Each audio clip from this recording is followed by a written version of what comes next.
সকালের ৫টি অভ্যাস যা আপনার জীবনকে বদলে দিতে পারে। আপনি কি জানেন প্রতিদিন সকালটা কিভাবে শুরু করবেন? তার উপরে নির্ভর করছে আপনার সারাদিনের গতি এবং ভবিষ্যৎ সাফল্য। আজকে আমি বলবো এমন ৫টি সকালের অভ্যাস যা আপনার জীবনকে বদলে দিতে পারে। চলুন শুরু করি। নাম্বার ১, ভোরে ওঠা। সকল মানুষদের একটি কমন অভ্যাস হলো ভোরে ওঠা। সকালে ঘুম থেকে উঠলে আপনার হাতে বেশি সময় থাকে, মন শান্ত থাকে এবং আপনি সারাদিন ফোকাসড থাকেন। তাই প্রতিদিন চেষ্টা করুন সকাল ৫টা বা ৬টার মধ্যে ঘুম থেকে উঠতে। নাম্বার ২, ধ্যান বা মেডিটেশন। দিনের শুরুতে ৫ থেকে ১০ মিনিট চোখ বন্ধ করে ধ্যান করুন।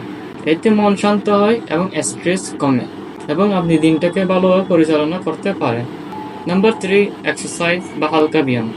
সকালে শরীর নড়াচড়া করলে রক্ত সঞ্চালন ঠিক থাকে, মন ভালো থাকে। এটা আপনার এনার্জি বাড়ায় এবং আপনি সারাদিন উদ্যমী থাকেন। নাম্বার ৪, নিজের জন্য সময়। সকালের কিছু সময় আপনি নিজের জন্য রাখুন। আপনি চাইলে ১০ মিনিট বই পড়তে পারেন অথবা দিনলিপি লিখে রাখতে পারেন। এতে নিজের চিন্তাভাবনা পরিষ্কার হয়। নাম্বার ৫, ডু টু লিস্ট করা।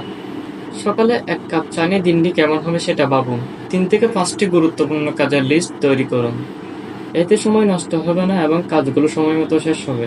বন্ধুরা, এই ৫টি অভ্যাস যদি আপনি প্রতিদিন করেন তাহলে আপনার জীবনে একটি অবশ্যই পজিটিভ পরিবর্তন আসবে। ভিডিওটি ভালো লাগলে একটা লাইক দিন, সাবস্ক্রাইব করে পাশে থাকুন। কমেন্টে জানিয়ে দিন আপনি কোন অভ্যাসটি শুরু করতে যাচ্ছেন। দেখা হবে পরের ভিডিওতে। ধন্যবাদ। আমি সকল মানুষদের একটি কমন অভ্যাস হলো ভোরে ওঠা।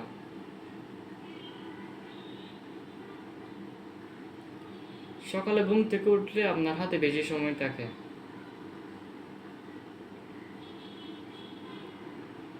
মন শান্ত থাকে এবং আপনি